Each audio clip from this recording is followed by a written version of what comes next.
जय हिंद दोस्तों। स्वागत है आप सभी का हमारे इस YouTube चैनल पर। आज का हमारा जो क्लास है क्लास 9th का फिजिक्स है और ये चैप्टर का नाम है बल और गति के नियम। आज हम लोग इस अध्याय में बल के बारे में पढ़ेंगे, बल और गति। पिछले अध्याय में हम लोग पढ़ चुके हैं गति के बारे में। तो गति के बारे में तो हम लोग पढ़ चुके हैं, लेकिन अभी तक हमने ये नहीं पढ़ पाए कि आखिर गति का कारण क्या होता है। गति का कारण क्या होता है, समय के साथ वस्तु की चाल क्यों बदलती है, इन सबों के बारे में हम लोग अभी तक नहीं जाने हैं। क्या सभी प्रकार की गतियों का कोई कारण होता है? यदि ऐसा होता है तो इसका कारण क्या है और इसका क्या स्वभाव है? तो इस प्रकार की बातों की चर्चा हम लोग इस अध्याय में करेंगे। आप जानते हैं कि इस बल और गति के लिए सदियों से कई दार्शनिक और वैज्ञानिकों ने इस पर बहुत मंथन किया, ठीक, तब जाकर इसके बारे में जानकारी पूर्ण रूप से मिली। तो इसका उलझन का कारण ये बना रहा कि अगर कोई वस्तु है, जैसे एक बॉल है, ये गेंद है, अगर हम गेंद को ठोकर मारते हैं तो ये क्या हमेशा गति में रहता है क्या? तो नहीं, कुछ समय के बाद ये क्या होता है, रुक जाता है। तो ये क्यों रुक जाता है, इसका कारण क्या है, इन सब चीज़ों के बारे में हम लोग इस चैप्टर में पढ़ेंगे, ठीक। तो चलते हैं। सबसे पहले हम जानेंगे बल क्या है। बल के बारे में हम लोग पढ़ते हैं कि आखिर बल क्या है। तो देखिए, बल वो भौतिक कारक है जब हम किसी वस्तु को धक्का देते हैं, खींचते हैं, तो उसकी अवस्था में क्या होता है, कुछ परिवर्तन आता है। उसकी अवस्था में कुछ परिवर्तन आता है तो हम उसे कहते हैं कि उस पर हमारा कुछ बल लगा, उस पर फोर्स लगा। तो ऐसे भी हम कह सकते हैं कि वह बाह्य कारक मतलब कि खींचना या धक्का देना, जो किसी पिंड के रूप या आकार या स्थिति में परिवर्तन कर सकता है। जैसे ये कोई वस्तु है, जैसे यहाँ पर ये बॉल है, गेंद है, और इसको दोनों हाथ से क्या किया जा रहा है, दोनों तरफ से दबाया जा रहा है। तो इसमें कुछ परिवर्तन आ रहा है। या किसी पिंड की विरामावस्था या एक समान गति की अवस्था में परिवर्तन कर सकता है या परिवर्तन करने की प्रवृत्ति रख सकता है, उसे हम लोग बल कहते हैं। हम लोग अपने दैनिक जीवन में बल का उपयोग वस्तुओं को एक स्थान से उठाकर दूसरे स्थान तक ले जाने, खींचने, धकेलने, मोड़ने या दबाने में करते हैं।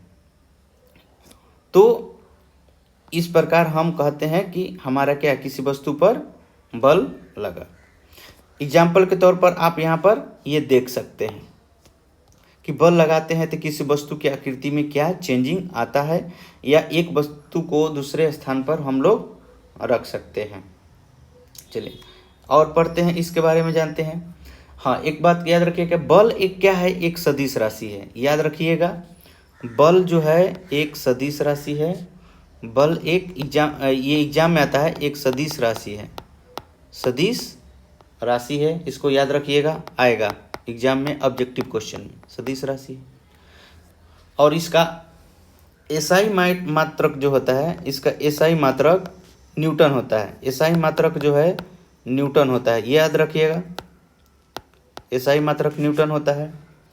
और इसका सीजीएस मात्रक जो है ये होता है डाइन होता है। ये बहुत ही इम्पोर्टेंट है, ऑब्जेक्टिव में ये आता है हमेशा। एक और याद रखिएगा, 1 न्यूटन बराबर कितना होता है, तो 1 न्यूटन बराबर जो होगा 1 kg मीटर पर सेकेंड स्क्वायर, ठीक। और यह 1 न्यूटन बराबर होता है 10 के पावर 5 डाइन। ये याद रखिएगा, ये बहुत ही इम्पोर्टेंट है ऑब्जेक्टिव के लिए। ये जो आपको 5 जो बातें बताए हैं कि बल एक सदिश राशि है, ये भी आता है। इसका एसआई मात्रक क्या होता है, न्यूटन होता है। सीजीएस मात्रक क्या होता है, डाइन होता है। 1 न्यूटन बराबर 1 केजी मीटर पर सेकंड स्क्वायर होता है, और 1 न्यूटन बराबर 10 के पावर 5 डाइन। ये सबसे इम्पोर्टेंट है। 1 न्यूटन बराबर 10 के पावर 5 डाइन होता है, ये कभी भी पूछता है। ठीक, चलो आगे हम इसके बारे में जानते हैं कि 1 न्यूटन बल का वह परिणाम है जो 1 किग्रा द्रव्यमान की वस्तु में 1 मीटर पर सेकेंड स्क्वायर, 1 मीटर ये पर सेकेंड स्क्वायर का त्वरण उत्पन्न कर देता है। इसका कहने का मतलब ये है, ये जो 1 न्यूटन लिखा है कि 1 न्यूटन बल का वह परिमाण है, यह वह परिमाण है जो 1 केजी द्रव्यमान की वस्तु में 1 मीटर पर सेकेंड का त्वरण उत्पन्न कर देता है।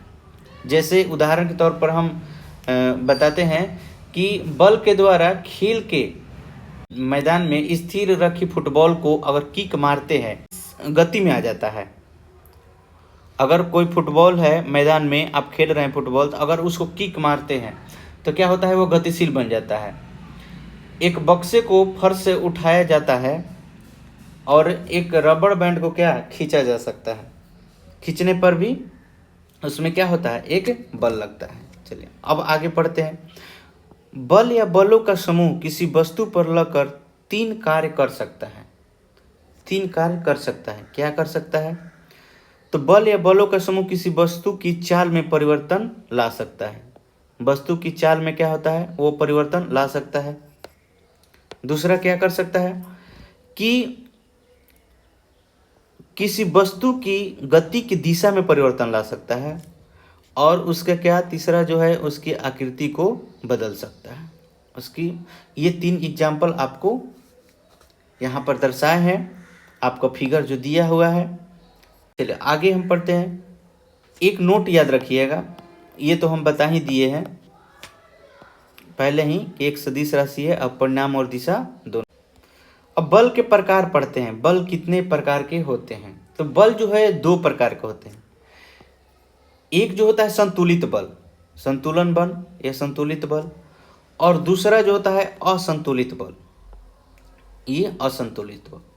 तो संतुलित बल क्या होता है और असंतुलित बल क्या होता है, इसको हम जानते हैं। संतुलित बल में क्या होता है?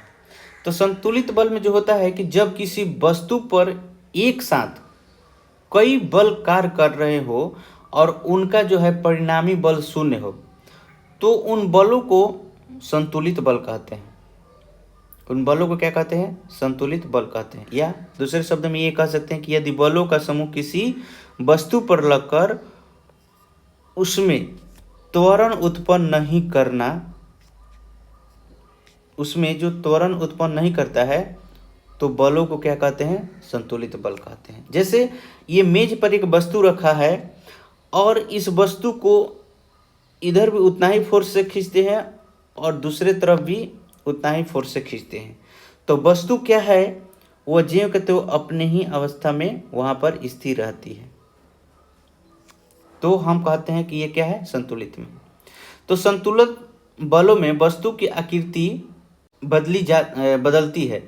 जैसे उदाहरण के रूप में हम देखते हैं कि यदि एक गुटके को दोनों तरफ समान बल लगाकर परस्पर विपरीत दिशा में खींचा जाता है, देखिए ये जो है आपका फर्श पर जो रखा हुआ है, ये गुटका लकड़ी का है, कोई भी है, या पत्थर का है, जो भी है, इसको दोनों तरफ विपरीत दिशा में खींचा जा रहा है, तब गुटके में कोई गति नहीं होती है। गुटका जो कहते हैं इसलिए कि जितना फोर्स ये RHS की तरफ लगा रहे हैं उतना ही फोर्स LHS की तरफ लगा रहे हैं, तो गुटके पर लगा जो बल होगा क्या होगा? संतुलित बल होगा, समान बल दोनों तरफ से लग रहा है। असंतुलित बल के बारे में पढ़ते हैं। असंतुलित बल के बारे में हम कह सकते हैं असंतुलित बल के बारे में हम कह सकते हैं कि जब किसी वस्तु पर लगे अनेक बलों का परिणामी बल 0 न हो।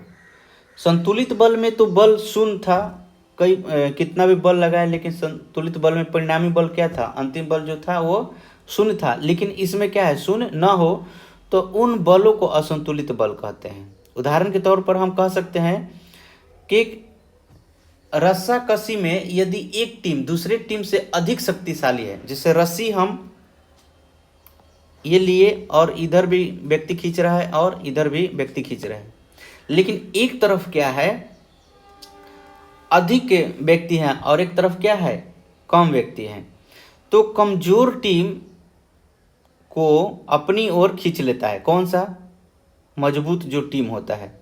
तो इस दशा में रस्सी पर लगने वाला बल क्या है, असंतुलित बल है। यदि एक वस्तु एक समान वेग से चल रही है तब वस्तु पर लगने वाला बल संतुलित होगा, जबकि वस्तु पर कोई बाह्य बल न लगा हो। कोई अगर वस्तु है, अगर वो एक समान वेग से चल रही है, हमेशा एक समान वेग से चल रही है, जैसे साइकिल का रिंग है, वो एक समान वेग से चल रही है। जैसे एक और देते हैं, जैसे बाइक है, बाइक को हमने स्टार्ट किया, स्टैंड पर खड़ा किया और उसको स्टार्ट कर दिया और उसको एक समान वेग से हमने उसको स्टार्ट कर दिया, वो चल रहा है। जब तक बाहर से कोई अगर बल ना लगाएंगे तब तक उसमें कोई परिवर्तन नहीं लगेगा, वो एक समान क्या होगा, चलता रहेगा। तो हम कहेंगे कि वो संतुलित बल उस पर कार्य कर रहा है, संतुलित बल कार्य कर रहा है। यदि किसी वस्तु पर असंतुलित बल लगा हो तो वह वस्तु के वेग या गति की दिशा में परिवर्तन कर देता है। तो इस प्रकार वस्तु को त्वरित गति के लिए असंतुलित बल की आवश्यकता होती है। ठीक, चलो आगे हम लोग पढ़ते हैं बल के प्रकार।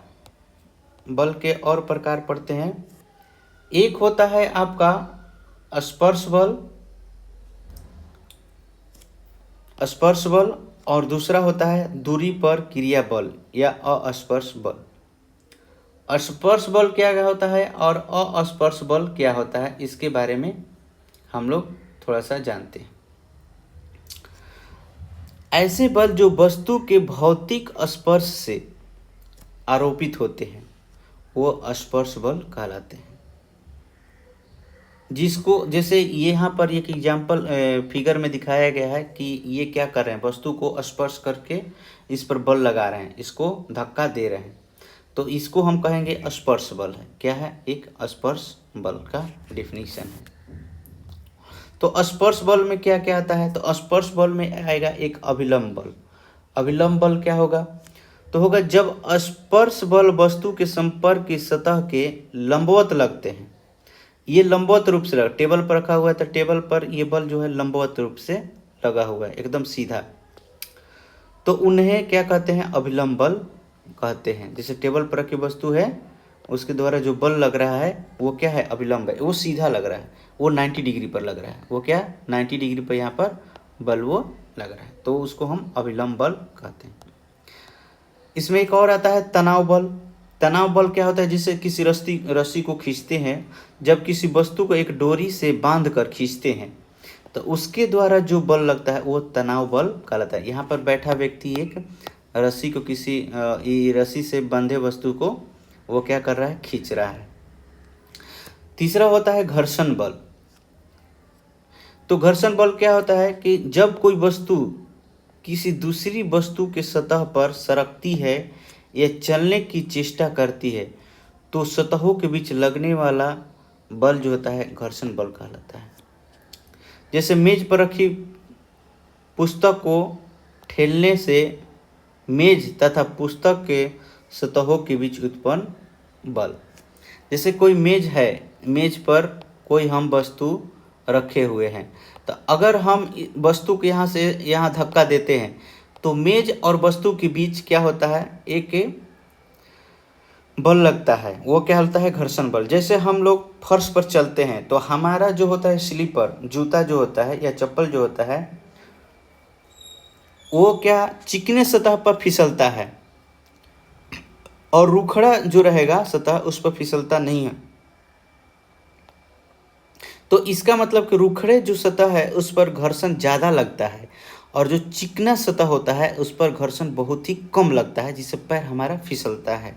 जैसे ऑयल गिर जाए किस फर्श पर, तो क्या होता है, वहाँ पर कोई व्यक्ति गिर भी सकता है। इसलिए वहाँ पर घर्षण बल थोड़ा सा भी काम नहीं करता है, वो बहुत ना मात्रा के घर्षण बल लगता है।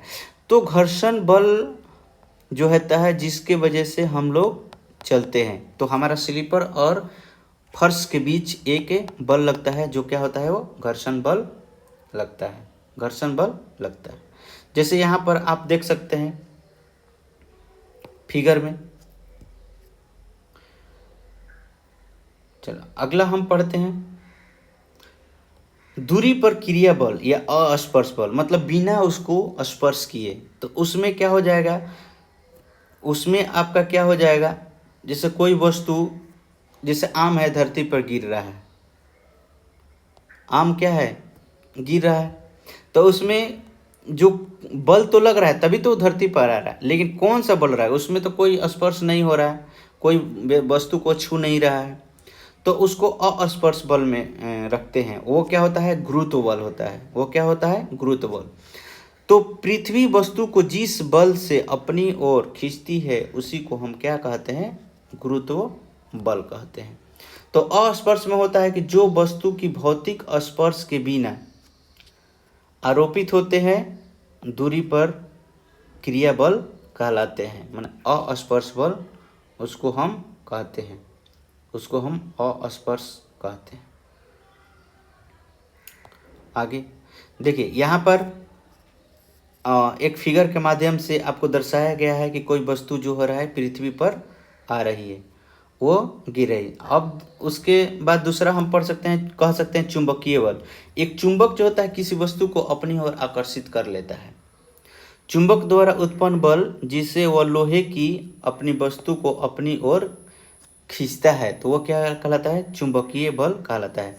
तो इसमें क्या, किसी वस्तु को आप, उस वस्तु को आप तो टच नहीं कर रहे हैं, स्पर्श नहीं कर रहे हैं, इसलिए ये क्या होता है, ये अस्पर्श में काउंट होता है, चुंबकीय बल। ये दो गो बल जो है क्या है, अस्पर्श, एक गुरुत्व बल और दूसरा क्या है, चुंबकीय बल, चुंबकीय बल। अब आगे हम पढ़ते हैं न्यूटन के गति के बारे में। अभी तक तो हम लोगों ने बल के बारे में पढ़ा, बल क्या है, बल के कितने प्रकार होते हैं, ये सब पढ़ा। अब देखिए एक और चीज़ मैं बता दूं, जैसे आपके जो प्रकृति है, मुख्यतः प्रकृति में 4 प्रकार के मूलभूत बल उपस्थित होते हैं, जैसे गुरुत्वाकर्षण बल, दुर्लभ नाभिकीय बल, विद्युत चुंबकीय बल और प्रबल नाभिकीय बल। तो ये सब के बारे में थोड़ा आगे हम लोग चर्चा करेंगे अगले क्लास में। अब हम न्यूटन के प्रथम गति के बारे में पढ़ते हैं, लेकिन इसके पहले हम थोड़ा सा आपको जानकारी दे दें इसके बारे में कि न्यूटन साहब ने न्यूटन की गति के बारे में कैसे जानकारी ली, कैसे उन्होंने बताया। ठीक, तो न्यूटन ने बल और गति के बारे में जो है गैलीलियो के विचारों को आगे विकसित किया न्यूटन साहब ने, और उन्होंने 3 मौलिक नियमों को प्रस्तुत किया, और जो किसी वस्तु की गति को वर्णन करता है। उन्होंने 3 मौलिक नियम बताया, और वो क्या बताया कि वस्तु की गति किस प्रकार होती है, वस्तु की गति किस प्रकार होती है, उसमें उन्होंने ये बात को वर्णन किया है। और इसको हम जानते हैं क्या, तो न्यूटन की गति के नियम से जानते हैं। और अब हम पढ़ेंगे न्यूटन के प्रथम गति के बारे में। प्रथम गति क्या है, उन्होंने 3 गति के नियम को बताया है, गति के नियम को 3 बताया है। तो पहला बारे में हम लोग पढ़ते हैं कि पहला उन्होंने गति के नियम के बारे में क्या बताया। तो पहला उन्होंने यही बताया कि कोई जो वस्तु है, कोई वस्तु है, कोई भी वस्तु जो है इस ब्रह्मांड की, वो अपनी विरामावस्था या सरल रेखा में एक समान गति की अवस्था को बनाए रखती है, जब तक कि उस पर कोई बाहर से कोई बल ना लगाया जाए, बाहर से बल ना लगाया जाए। तो क्या, अगर कोई वस्तु गतिशील है, गति में है, पूरा गति में है, जैसे आपका फैन चल रहा है, एक समान गति से चल रहा है, फैन को हमने क्या उसको चालू किया और एक पर उसको रख दिया, तो वो समान गति से चल रहा है, वोल्टेज भी समान है, आपका जितना वोल्टेज मिलना चाहिए उसका मिल रहा है, बराबर वोल्टेज मिल रहा है, वो समान गति से चल रही है। वो हमेशा चलती रहेगी एक समान से जब तक उस पर कोई बाह्य बल ना लगाए। जैसे आप उस पर हाथ लगाएंगे तो उसके गति में परिवर्तन होगा, लेकिन आपका हाथ में थोड़ा जख्म भी आ सकता है, लेकिन उसके गति में क्या होगा, थोड़ा परिवर्तन होगा, थोड़ा रुक जाएगा। तो इस प्रकार से न्यूटन ने प्रथम गति में यही बताया कि इस, जैसे एक और एग्जाम्पल देते हैं, जैसे ये गेंद है, तो गेंद है तो ये रुका हुआ है, ये ना आगे बढ़ रहा है ना पीछे बढ़ रहा है, जब तक आप इसको ठोकर नहीं मारेंगे। अगर आप ठोकर मारते हैं तो ये क्या होता है, आगे गति में जाता है। तो ब्रह्मांड की कोई भी वस्तु अगर वो गतिशील है तो गतिशील में ही रहना चाहती है, और कोई विरामावस्था में है, चुपचाप खड़ी है, तो विरामावस्था में ही रहना चाहती है। तो गेंद क्या होता है, अगर ठोकर मारते हैं तो एक समय के बाद क्या होती है, वो रुक जाती है। तो इसका मतलब कि वो वस्तु विरामावस्था में ही रहना पसंद करती है। और गतिशील में जो है, जैसे पंखा है, जैसे हमने हाथ से रोकने का प्रयास किया तो थोड़ी देर के लिए रुक गई, लेकिन फिर तो स्टार्ट हो गई, फिर अपनी गति में आ गई। तो इस तरह से हम कह सकते हैं कि यदि कोई वस्तु अगर अपने स्थिर है तो स्थिरावस्था को बनाए रखती है, और गतिशील है तो अपने गति को गति की अवस्था में बनाए रखती है। तो प्रथम नियम में यही बताया गया है कि प्रत्येक वस्तु अपनी विरामावस्था या सरल रेखा में एक समान गति की अवस्था को बनाए रखती है, जब तक कि उस पर कोई बाहरी बल न लगाया जाए, कोई बाहरी असंतुलित बल न कार्य करे, तो वो क्या होती है, स्थिरा या अपना गत्यावस्था को बनाए रखती है। तो इस तरह से हमारे न्यूटन साहब ने सबसे पहले 1687 ईस्वी में उन्होंने ये इस बात को बताया था, गति के तीनों नियमों को बारे में बताया था। उनकी एक पुस्तक है प्रिंसिपिया, उन्होंने में इसकी चर्चा की है।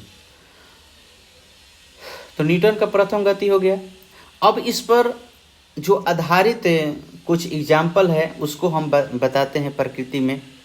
जैसे पहला हम इसके बारे में बताना चाहेंगे कि अगर पेड़ को हिलाते हैं आप, किसी पेड़ को, तो पेड़ को हिलाने पर उसके फल टूटकर गिरने लगते हैं। इसका कारण क्या है, तो इसका कारण यही है कि पेड़ को हिलाने से उसकी टहनियाँ तो गति में आ जाती है। पेड़ को आप हिलाइएगा तो उसका जो टहनी है वो हिलेगा, लेकिन उस पर जो फल लटका है, जैसे आम जो है आपका लटका हुआ है, आम जो है लटका हुआ है, तो फल जो है विराम जड़त्व के कारण विराम अवस्था में ही रहना चाहता है, लेकिन टहनी जो है क्या है, वो हिलता है। तो हिलता है तो क्या होता है, वहाँ पर टहनी से वो क्या होता है, फल गिर जाता है, वो भी उसके साथ गति में नहीं आता है, और गुरुत्व के कारण वो जमीन पर, गुरुत्व बल के कारण, गुरुत्वाकर्षण के कारण वो जमीन पर गिर जाता है। उस प्रकार से दूसरी बात एग्जाम्पल को हम देखते हैं। यदि मेज के कपड़े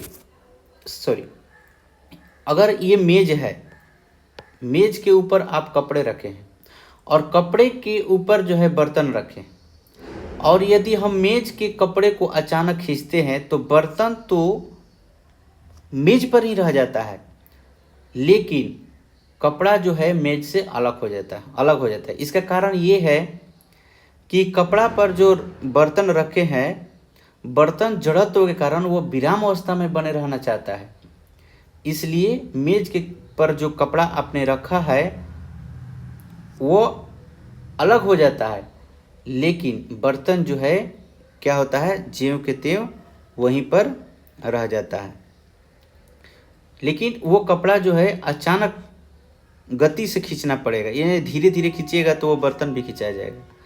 अचानक कपड़े को जोर से खींचिए, झटके से, तो देखिएगा कि वो बर्तन है जो ज्यों के त्यों वहीं पर रह जाएगा, लेकिन आपका जो है कपड़ा वो खींच जाएगा। तो इससे हम कह सकते हैं कि वो जो वस्तु विरामावस्था में ही अपना रहना पसंद कर रही है।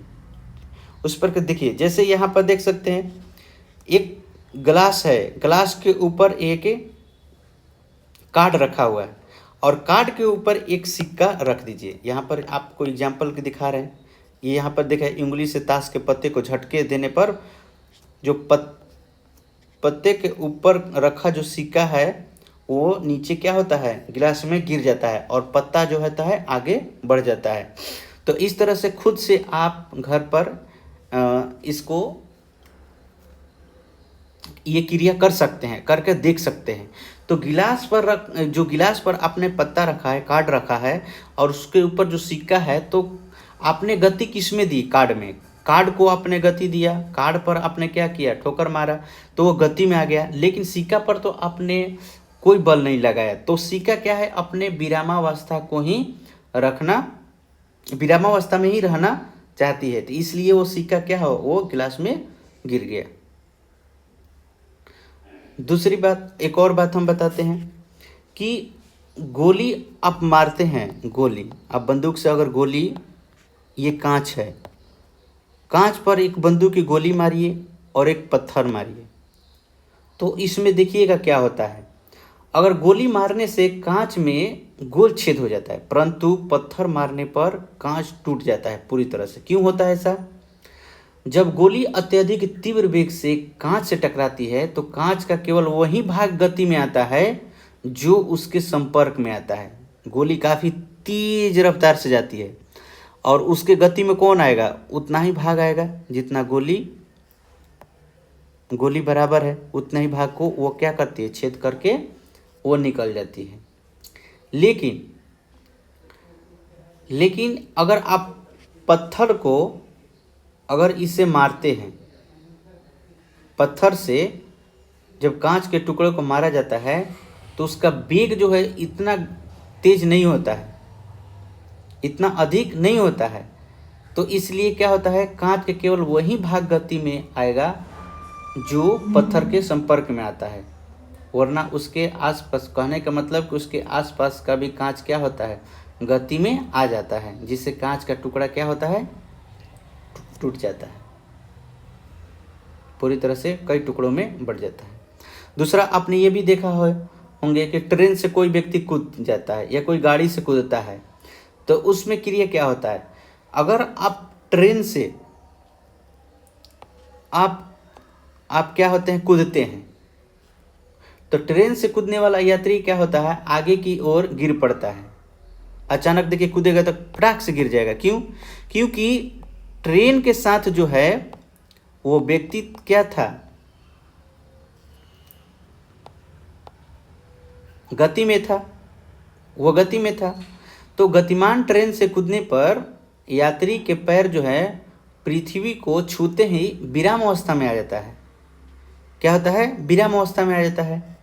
परंतु शरीर का ऊपरी भाग उसी वेग से चलते रहने का प्रयत्न करता है जिस रफ्तार से वो ट्रेन चल रही थी, ट्रेन में वो व्यक्ति जैसे था। अतः वो ट्रेन के चलने की दिशा में ही गिर पड़ता है। इसलिए कहा जाता है कि गतिमान ट्रेन से उतरने पर यात्री को थोड़ी देर गाड़ी के साथ साथ दौड़ना चाहिए। ऐसा करके यात्री अपनी मांसपेशियों द्वारा उपयुक्त बल लगाकर पूरे शरीर को एक साथ रोक लेता है। तो आप ट्रेन से कभी भी उतरिएगा तो उतरते समय क्या कीजिएगा, थोड़ा देर आप रनिंग कीजिएगा जिस साइड में गाड़ी चल रही है। ऐसा नहीं कि विपरीत साइड में उतर के गति कीजिएगा तो और ज़्यादा आपको खींच लेगा और गिर जाइएगा। तो इस तरह से उन्होंने न्यूटन के प्रथम गति के बारे, न्यूटन साहब ने गति के प्रथम नियम के बारे में ये एग्जाम्पल दिया और इस तरह से उन्होंने समझाया। अगला चलते हैं, जड़त्व क्या है। ये प्रथम नियम पर ही आधारित है। जड़त्व जो होता है किसी वस्तु का वह गुण होता है जिसके कारण वो अपनी विरामावस्था या एक समान सरल रेखा की गति को बनाए रखती है। जड़त्व किसी वस्तु का वह गुण है जिसके कारण वो अपनी विरामावस्था अथवा एक सरल रेखा में एक समान गति की अवस्था में परिवर्तन का विरोध करती है। अब जड़त्व के बारे में समझते हैं। तो जड़त्व जो होता है 3 प्रकार का होता है। पहला क्या होता है जड़त्व? विराम जड़त्व, दूसरा गति जड़त्व और तीसरा जो होता है दिशा का जड़त्व। विराम जड़त्व क्या होता है? तो इसके कारण वस्तु जो होता है अपनी विरामावस्था में ही रहने की प्रवृत्ति होती है। कोई वस्तु जो होता है अपना विराम अवस्था में ही रहना पसंद करती है। दूसरा क्या है? गति का जड़त्व है। इसके कारण वस्तु जो है एक सरल रेखा में एक समान गति की अवस्था में अपनी गति की अवस्था को बनाए रखने की उसकी क्या होती है? प्रवृत्ति होती है। जैसे बस या ट्रेन से अचानक रुकने से उसमें खड़े यात्री जो होते हैं आगे की ओर क्या होते हैं? झुक जाते हैं।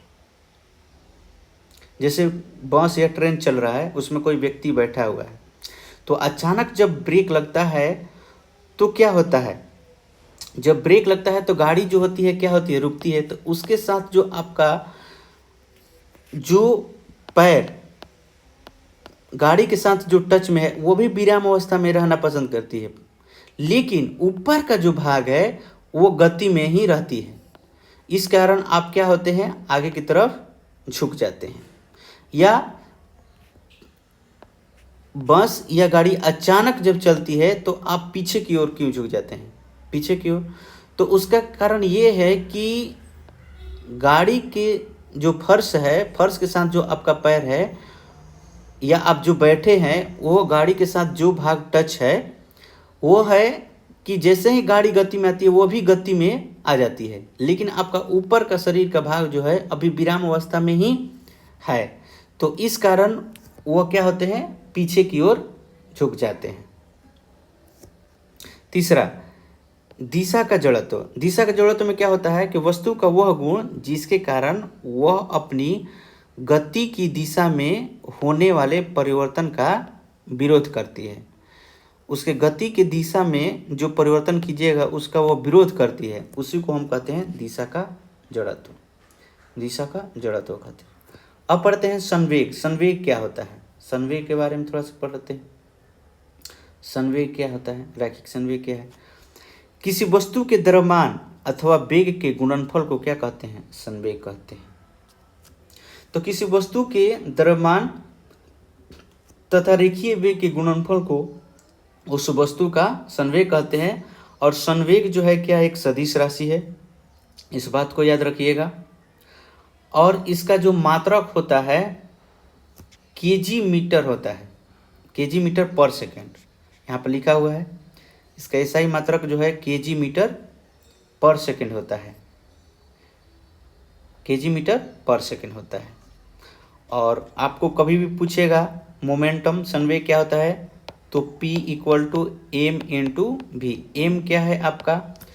तो एम जो है द्रव्यमान है और भी जो है आपका वेग है। इस पर आपका न्यूमेरिकल भी आएगा, न्यूमेरिकल भी आएगा, न्यूमेरिकल भी।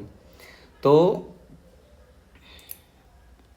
अच्छा, एक नोट ये याद रखिएगा, संवेग किसी वस्तु की विराम या गति की अवस्था में परिवर्तन लाने वाला ये आवश्यक बल होता है, एक आवश्यक बल है। जैसे मैं आपको एग्जाम्पल के तौर में बताते हैं, एक कार तथा ट्रक को समान समय में समान वेग प्राप्त करने के लिए कार की तुलना में ट्रक को अधिक बल की आवश्यकता होती है। क्यों होती है?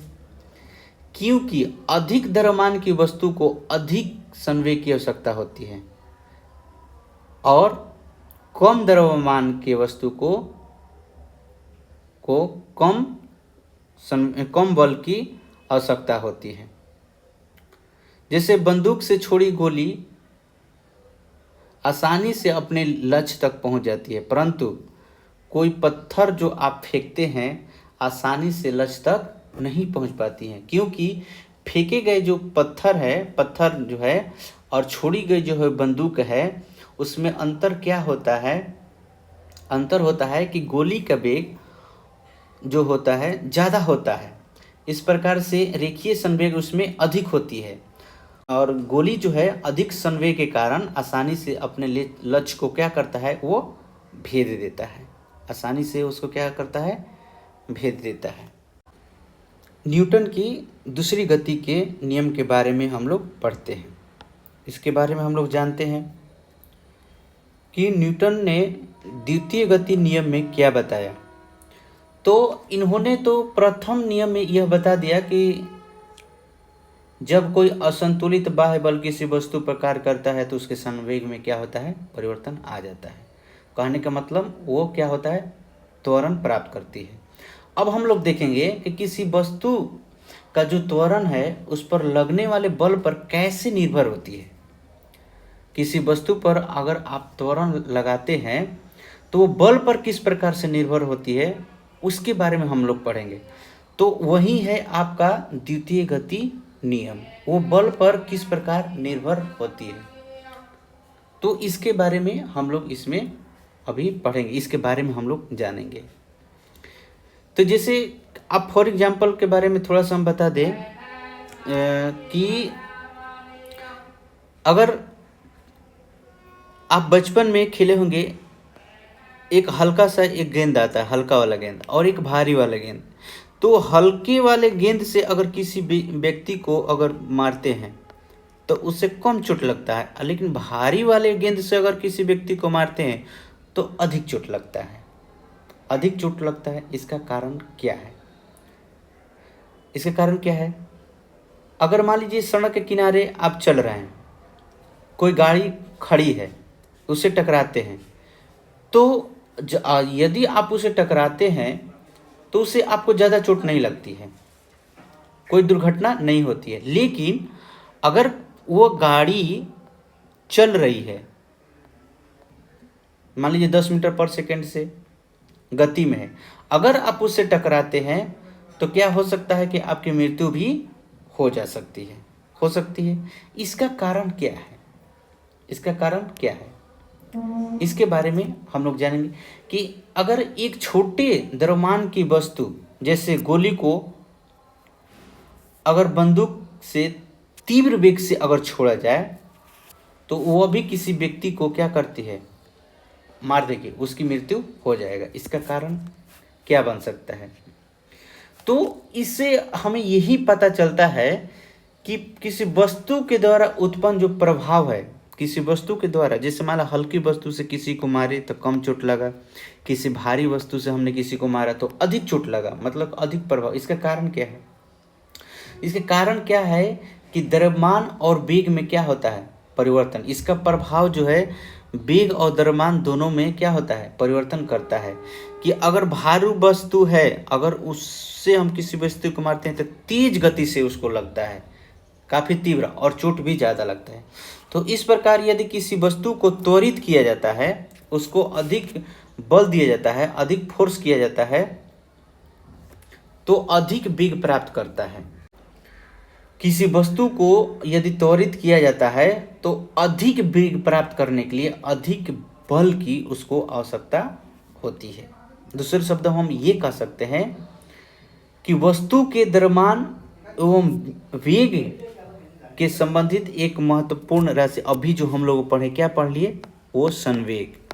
तो वो क्या कहलाता है, वो है वो यहाँ पर दूसरे नियम में हम लोग ये पढ़ेंगे, न्यूटन के दूसरे नियम में हम लोग ये पढ़ेंगे कि यहाँ पर इसका परिभाषा ये कह रहा है कि किसी वस्तु के संवेग में परिवर्तन की दर को उस वस्तु पर लगने वाले बल के समानुपाती होता है, और यह परिवर्तन उस बल की दिशा में ही होता है। तो इसके बारे में हम लोग ये जानेंगे, कोई गाड़ी खड़ी है, स्टार्ट नहीं हो रही है, वो गाड़ी क्या हो रही है, स्टार्ट नहीं हो रही है, उसकी बैटरी जो है क्या हुआ, डाउन हो गया है। तो देखा जाता है कि अगर उस गाड़ी को अगर हम धक्का देते हैं तो क्या होता है, स्टार्ट हो जाती है कुछ देर के बाद। तो इसके बारे में हम लोग जानते हैं कि यदि कोई गाड़ी खड़ी है, अगर दो आदमी धक्का दें तो वो हिल भी नहीं पाती है, लेकिन थोड़ा सा और फोर्स देते हैं तो अभी भी चालू नहीं होती है। लेकिन कुछ देर तक अगर रनिंग करते हैं, अगर कुछ दूरी तक अगर जाती है, कुछ समय लेता है, तो क्या होता है, वो स्टार्ट हो जाता है, वो क्या होता है, स्टार्ट होता है। तो इससे यही निष्कर्ष लगता है निष्कर्ष लगता है कि किसी वस्तु के संवेग में परिवर्तन किसी वस्तु के संवेग में परिवर्तन लाने में लगने वाला जो बल है उस समय दर पर निर्भर करता है। उस समय दर पर निर्भर करता है कि हमने बल लगाया तो वस्तु के उसके क्या वेग में परिवर्तन लाए, त्वरित किया और कुछ समय भी लगा, कुछ क्या हुआ, समय भी लगा, तो संवेग में क्या हुआ, परिवर्तन हुआ।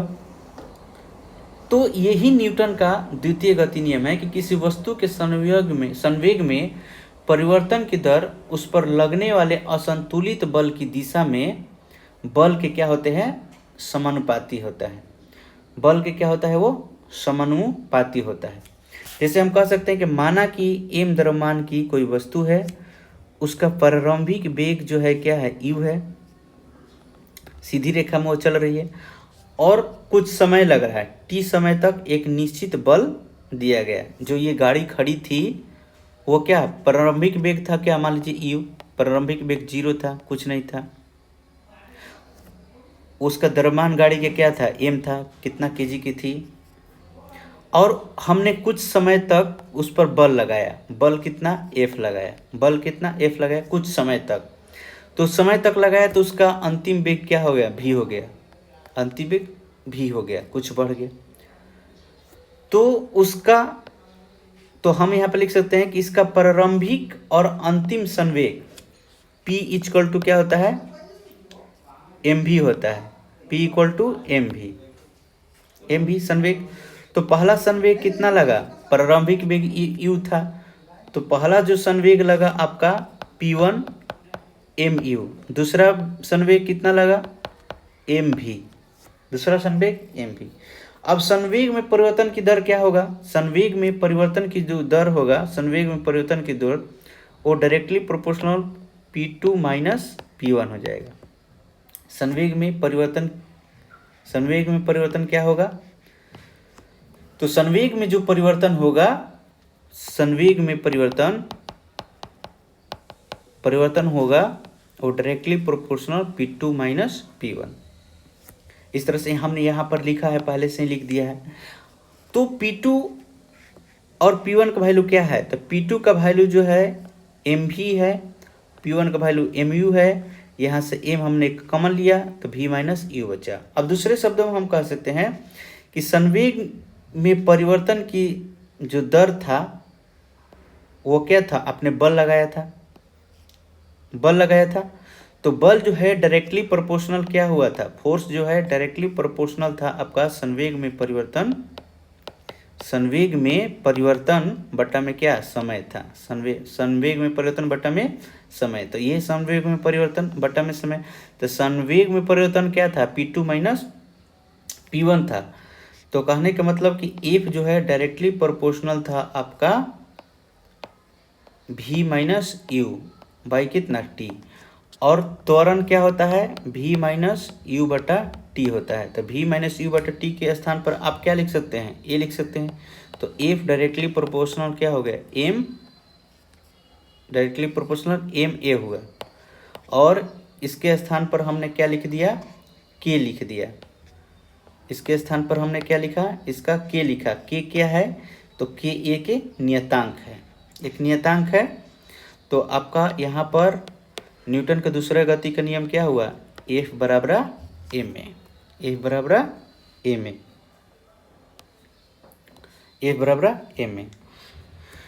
तो हम कह सकते हैं कि किसी वस्तु पर लगा बल वस्तु के द्रव्यमान और उसके त्वरण के गुणनफल के बराबर होता है।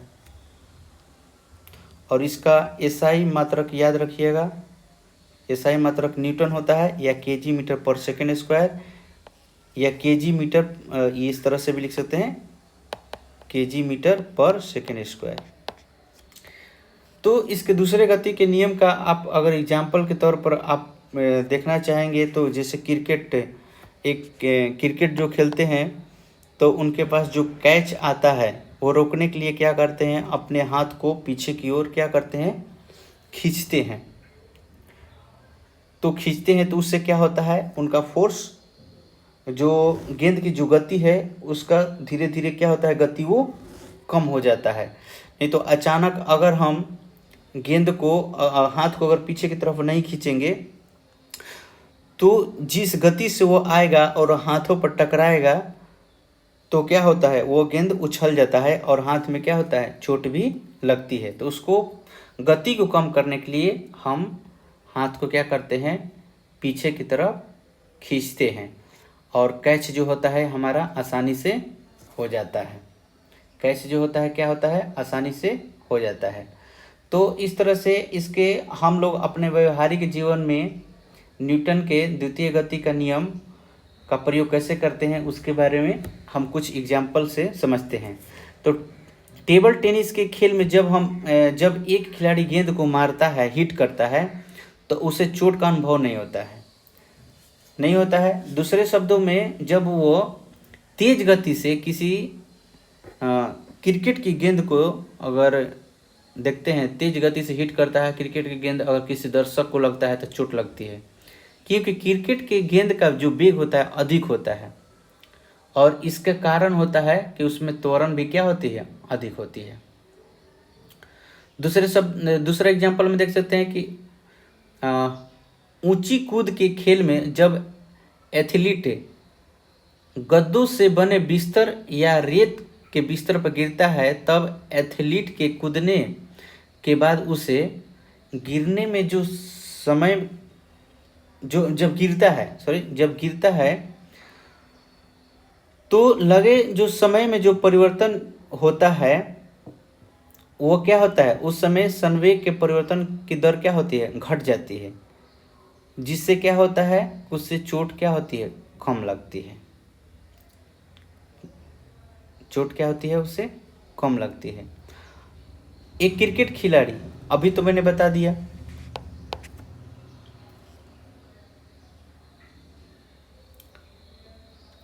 अब हम लोग पढ़ेंगे न्यूटन के तृतीय गति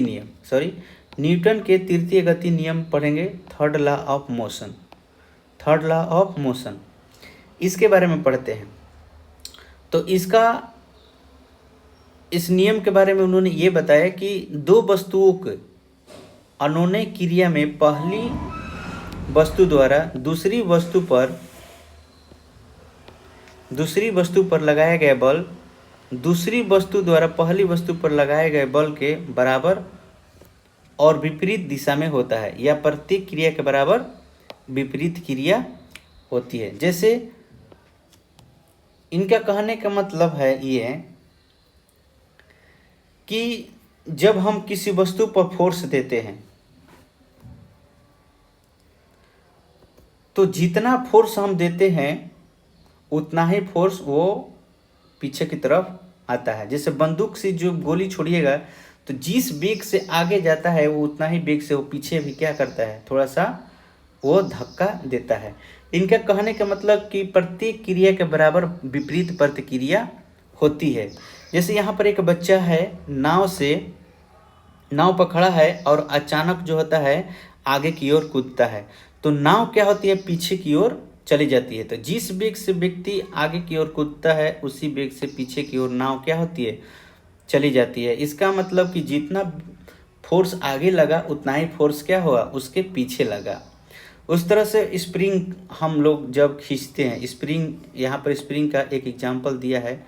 अगर आप स्प्रिंग को जिस वेग से खींचते हैं उसी वेग से क्या होता है, वो पीछे की तरफ भी हो जाता है, पीछे की तरफ हो जाता है।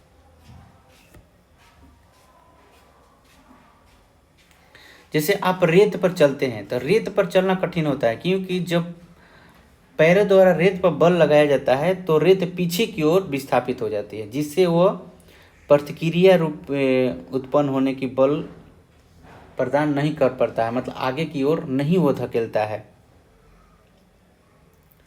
जितना बल आगे लगाते हैं उतना ही पीछे की ओर जाता है। तो इससे हम कह सकते हैं कि प्रत्येक क्रिया के बराबर क्या होती है, विपरीत प्रतिक्रिया होती है। यहाँ पर दो बच्चे हैं, एक बच्चा जो है किसी भारी वस्तु को दूसरे बच्चे को वो दे रहा है और वो एक छोटी सी पहिया लगी हुई गाड़ी पर खड़े हैं, तो जिस बल से उस वस्तु को उसके हाथ में देते हैं उस बल से थोड़ा सा ये पीछे क्या होता है, खिसक जाता है, और इसका भी क्या होता है, खिसक जाता है। मतलब कि प्रत्येक क्रिया के बराबर विपरीत प्रतिक्रिया होती है। न्यूटन के तृतीय गति नियम में इस बात को समझाया गया है।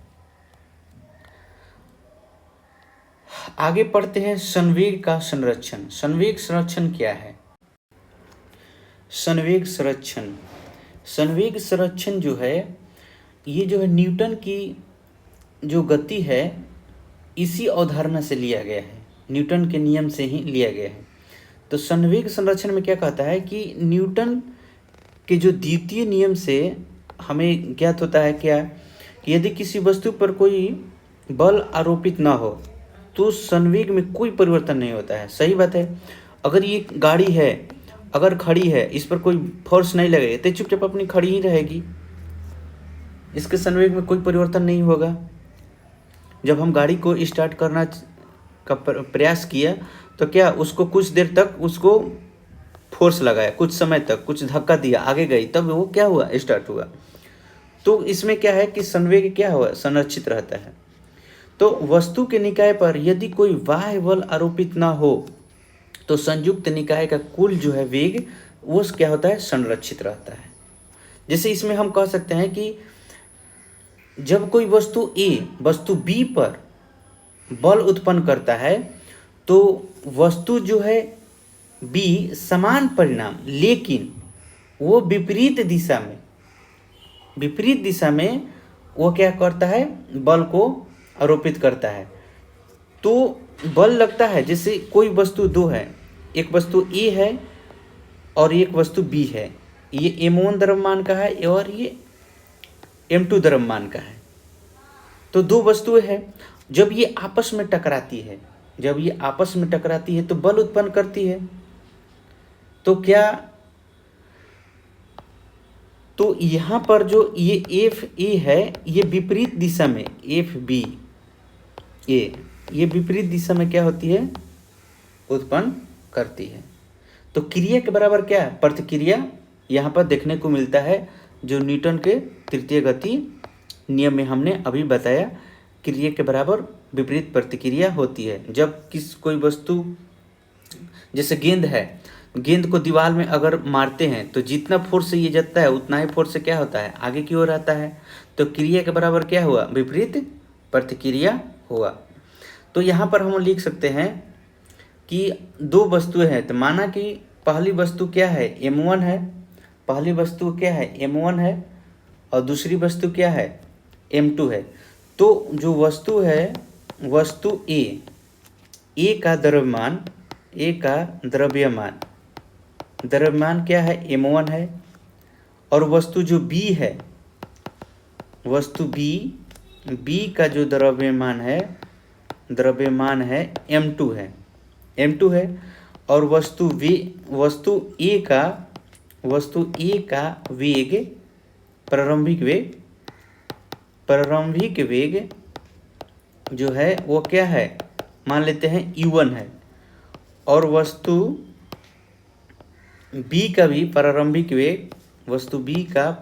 वेग जो है वो u2 है, और अंतिम वेग क्या हो जाएगा, तो अंतिम वेग जो टक्कर के बाद जब वस्तु एक दूसरे से टकराती है तो उसका अंतिम वेग v हो जाता है। तो वस्तु ए का अंतिम वेग जो है क्या होगा, v1 होगा, और b का जो है अंतिम वेग क्या होगा, v2 होगा। ठीक। तो न्यूटन के द्वितीय गति नियम से क्या होता है, न्यूटन के द्वितीय गति नियम से यहाँ पे लिखेंगे, न्यूटन के द्वितीय गति के नियम से क्या लिख सकते हैं कि पहला जो फोर्स था, पहली वस्तु एक दूसरे जो टकराई,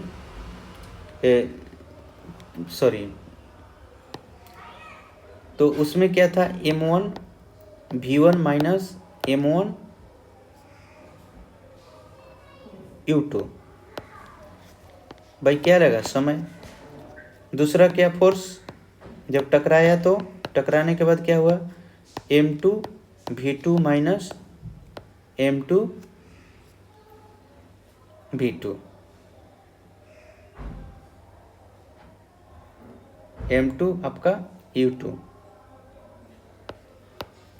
हुआ। सॉरी यहाँ पर u1 था, सॉरी यहाँ पर u1। तो न्यूटन के तृतीय गति के नियम से क्या होगा? क्रिया के बराबर विपरीत प्रतिक्रिया। तो यहाँ पर हम लिखेंगे न्यूटन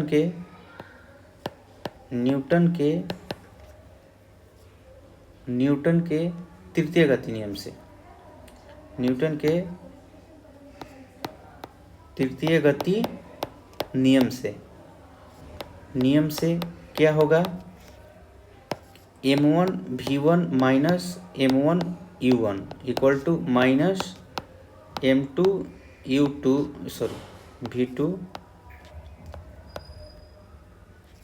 v2 सॉरी माइनस होगा माइनस m2 u2 और बटे में क्या है? t कैंसिल हो जाएगा। अब हम यहाँ पे लिख सकते हैं m1 v1 minus m1 u1 equal to minus अंदर जाएगा m2 v2 plus m2 u2। अब देखो यहाँ पर v वाले को v के साथ और u वाले को एक साथ, तो m1 v1 plus m2 v2 equal to यहाँ पे लिख सकते हैं m2 u2 plus m1 u1। इसको ऐसे सजा सकते हैं m1 v1 plus m2 v2 equal to m1 u1 plus m2 u2। प्रत्येक क्रिया के बराबर विपरीत प्रतिक्रिया। तो यहाँ पर टक्कर के पूर्व का ये संवेग है, ये टक्कर के पहले का संवेग। टक्कर के पूर्व कुल संवेग इक्वल टू टक्कर के बाद कुल संवेग। क्या हुआ? दोनों क्या है आपका? बराबर होता है। संवेग संरक्षण में यही हमको जानना है। तो इस तरह से चैप्टर का जो है टॉपिक हमने इसमें बताया, और आगे जो है हम लोग पढ़ेंगे इसके जो प्रश्न जो दिए हैं, आपके जितने भी प्रश्न है इससे संबंधित, उसके बारे में हम लोग पढ़ेंगे। जैसे यहाँ पर आपका प्रश्न श्रृंखला होगा 131 पेज में, निम्न में से किसका जड़त्व अधिक है कितना, तो हम लोग अगले वीडियो में पढ़ेंगे। जय हिंद।